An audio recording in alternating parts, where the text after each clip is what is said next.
Hey, bonjour, bonsoir à tous, c'est Yota et j'espère que tout va bien chez vous. Depuis ma plus tendre enfance, je suis un passionné d'histoire et au cinéma, j'adore quand on me parle des grandes périodes historiques, notamment celles du monde antique, qu'elles soient grecques, romaines ou égyptiennes, avec des films comme les péplums, les films de guerre ou même des biopics retraçant des grandes batailles et des grandes histoires connues de tous. Troie, Gladiator, Hercule ou même Ben-Hur sont donc, en plus d'être des films cultes, des films que j'admire. Mais en faisant mes propres recherches, j'arrivais pas forcément à avoir ne serait-ce qu'une vidéo pour chaque film que j'ai cité. C'est pour ça donc que j'ai décidé de faire, pour une première fois dans un Filmoscopia, un épisode entier consacré à plusieurs films de ce style. En gros, pour résumer, un Filmoscopia avec un mélange de films qui, vous allez voir, peut-être vous allez connaître bien comme il faut, ou alors peut-être pas tant que ça. Alors soldats, préparez-vous à attraper votre bouclier, votre lance et n'oubliez pas de prier vos dieux pour la guerre qui s'annonce. Aujourd'hui, messieurs, dames, ce Filmoscopia sera donc consacré à ce que Hollywood n'a jamais réussi à faire de plus beau que les péplums et les films de guerre du monde antique.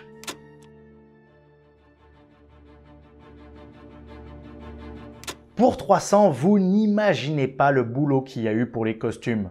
En effet, le chef costumier, Michael Wilkinson, s'est entouré d'une équipe de 60 personnes pour réaliser tous les costumes du film. Les armures ont donc été élaborées à partir de cuir épais, de bronze, de plumes, de crin de cheval, de la fibre de verre et même des résines synthétiques. Mais de tous les costumes faits, celui qui fut le plus complexe pour Michael et son équipe, c'est celui du roi Xerxès. Notre dieu roi avait un assemblage de pièces métalliques ornées de 18 joyaux basés sur des motifs africains et moyen-orientaux. Sans oublier les nombreux piercings derrière. Un travail de titan pour un tyran aussi excentrique que puissant. On l'oublie un petit peu, mais 300 a aussi permis de révéler deux personnes qui deviendront des icônes du petit et du grand écran. L'exemple le plus connu est celui de Michael Fassbender, dont ce film fut son premier long métrage, et qui deviendra donc dans les années 2010 l'un des acteurs les plus demandés du moment, avec des rôles marquants aussi bien dans les gros blockbusters que des films plus auteurs. A noter qu'il campera d'ailleurs le rôle principal du film Centurion en 2010, un film assez proche d'ailleurs de 300. Et pour la deuxième personne, nous avons donc Lena Headey qui campe le rôle de la reine Jorgo, qui, comme vous avez pu voir à la photo, a été révélée ensuite aux yeux du grand public en 2010 pour avoir joué la fameuse tyrannique mais néanmoins grande reine Cersei Lannister dans la série Game of Thrones.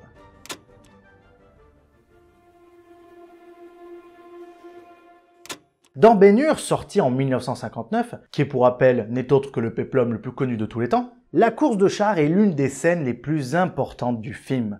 D'une durée d'une demi-heure, cette course a nécessité pas moins de 5 mois de préparation et 78 jours de tournage sous la direction de deux grands noms, Andrew Marton, assistant réalisateur et spécialiste des scènes d'action, et de Yakima Canute, un cascadeur renommé. Et pour les personnages principaux, il fallait des chevaux de qualité, des chevaux surpuissants, des chevaux de guerriers. Nul autre que des chevaux tchécoslovaques. En effet, Ben-Hur disposait pour ces scènes de 3 attelages de 4 lits pisans blancs acheminés par avion depuis la Tchécoslovaquie. L'un a été dressé à trotter, un autre à galoper à côté des plateformes des caméras et le dernier à sauter des obstacles. Et pour les séquences un peu plus périlleuses, interdites d'ailleurs à l'acteur Charlton Heston par les assurances, c'est Joe Canute, donc le fils de Yakima, qui était affublé d'un moulage souple du visage de la star pour faire illusion. C'est lui d'ailleurs que l'on voit se rattraper avec maestria après avoir failli tomber de son char. Et si vous croyez que cette scène était totalement prévue, eh ben c'est totalement faux, puisqu'en effet c'était totalement pas prévu, on a failli passer à pas très loin de la catastrophe.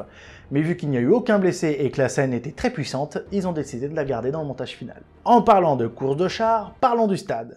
Érigé sur un terrain de 8 hectares des studios romains de Cinecittà, un haut lieu du cinéma italien et hollywoodien, le stade comportait une piste de 1400 mètres tournant autour des statues monumentales de 16 mètres de haut et pouvant accueillir entre 6000 et 15 000 figurants. Alors c'est vrai que c'est gigantesque et peut-être très complexe, mais c'est pas la taille le problème. Pour vous dire, hein, sa construction a donné lieu à quelques engueulades entre les 3 archéologues consultés pour le film. Le premier le souhaitait de style romain, le deuxième de style phénicien, tandis que le dernier affirmait qu'il n'y avait jamais eu de stade à Jérusalem. Bref, en résumé, hein, les ingénieurs ont donc tranché le problème et se sont inspirés de la version muette de Ben-Hur sortie en 1926, comme cela tout le monde était d'accord.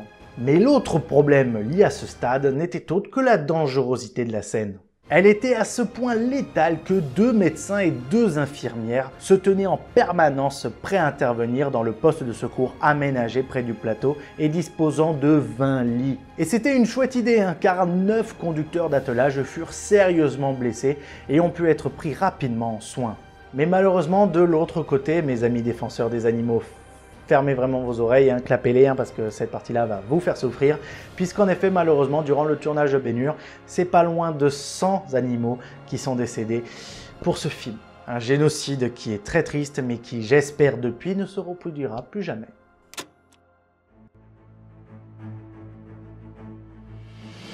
Pour ce film, les acteurs ont été soumis à 6 mois d'un rude entraînement pour se forger des physiques de statut grec et acquérir les techniques de combat de l'époque. Mais on n'est jamais à l'abri pendant le tournage de blessures, dont certains qui sont assez cocasses. Au cours par exemple d'une scène de combat, Brad Pitt, qui avait donc suivi cet entraînement olympien, hein, s'était blessé légèrement. Alors à ce moment-là, vous allez dire « oui, mais c'est qu'une blessure légère ».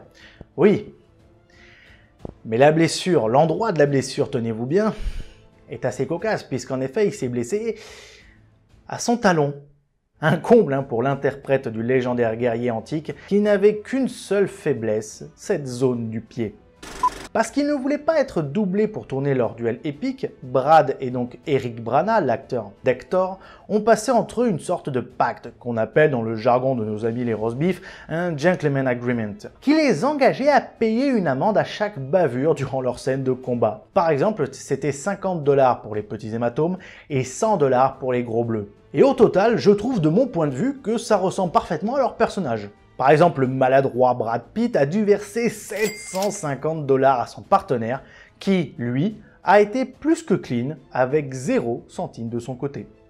Pour finir sur ce film, j'imagine que vous vous posez la question si le cheval de Troie qu'utilisent donc nos chers guerriers et Achille pour entrer et attaquer la ville de l'intérieur est toujours debout. Oui, j'imagine que vous vous posez pas la question, mais laissez-moi rêver un peu. Eh ben sachez que le cheval, oui, est toujours debout, hein, puisqu'il se trouve que le cheval utilisé pour le film, hein, donc le fameux cheval en bois que l'on peut voir, il a été offert au gouvernement turc. Et a donc décidé de le dresser à présent sur la promenade de Kalakal, une ville côtière où séjournent la plupart des touristes venus visiter les fameuses ruines à 1 heure de route de là, qui seraient donc les ruines de Troie. Un site archéologique d'ailleurs qui possède son propre cheval de Troie.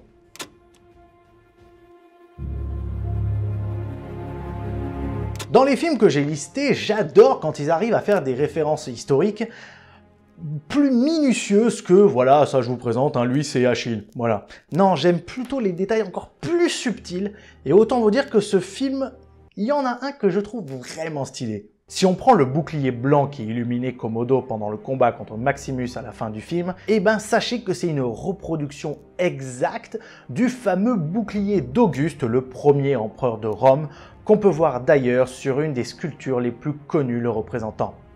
Et pour terminer cette vidéo, je voulais vous parler d'une anecdote bougrement différente de d'habitude, puisqu'en effet on va pas forcément parler du film en lui-même, mais on va parler football. Revenons quelques années en arrière. Mercredi 27 mai 2009 se passe donc la finale de la Ligue des Champions à Rome, entre le FC Barcelone et Manchester United. Un match de titans donc. Et ce jour-là, l'entraîneur du FC Barcelone, le cultissime Josep Pep Guardiola, a trouvé une façon originale de galvaniser ses joueurs, leur diffuser un montage des meilleures scènes de Gladiator, entrecoupées d'extraits du best-of de leur saison. Une technique qui s'est avérée plus que payante, puisque le club catalan l'a remporté sur son adversaire par 2-0. Messieurs les entraîneurs de tous bords d'ailleurs, Ligue 2, Ligue 1, Ligue saoudienne, si vous n'arrivez pas à motiver les joueurs, prenez exemple sur Pep. Il a la meilleure technique. Voilà, c'est la fin de ma vidéo sur donc les péplums et films de guerre. J'espère qu'elle vous a plu. Si vous êtes arrivé jusque là, n'hésitez pas à mettre... qu'est-ce qu'on peut mettre V6 Sparta, voilà. Mettez V6 Sparta dans les commentaires avec un petit pied, un emoji pied, ça va me faire plaisir de la voir. Si vous avez aimé la vidéo, n'hésitez pas bien évidemment à mettre un j'aime. Franchement, mettez-le. Je vous fais pas chier tout au long de la vidéo sur ça, mais j'aimerais vraiment. Si vous êtes arrivé jusque-là, c'est que vous avez aimé potentiellement la vidéo, donc n'hésitez pas à mettre un j'aime, ça fait vraiment plaisir. N'hésitez pas non plus à commenter si vous avez d'autres anecdotes hein, sur des films de ce style. Par exemple, je sais que j'ai pas même parlé, par exemple, je voulais parler de Exodus, God of King, ou encore des 10 commandements ou des trucs comme ça. Il y a plein de films comme ça que j'ai pas encore listé, mais potentiellement pour une prochaine vidéo, si vous avez aimé, n'hésitez pas d'ailleurs à me le faire savoir en commentaire peut-être. Ce sera une autre raison de faire un commentaire. Et surtout, si vous n'êtes pas abonné, abonnez-vous et mettez la cloche pour recevoir toutes les notifications des prochaines vidéos. C'était Yota en direct de la toile et à bientôt sur ma chaîne YouTube. Ciao soldats!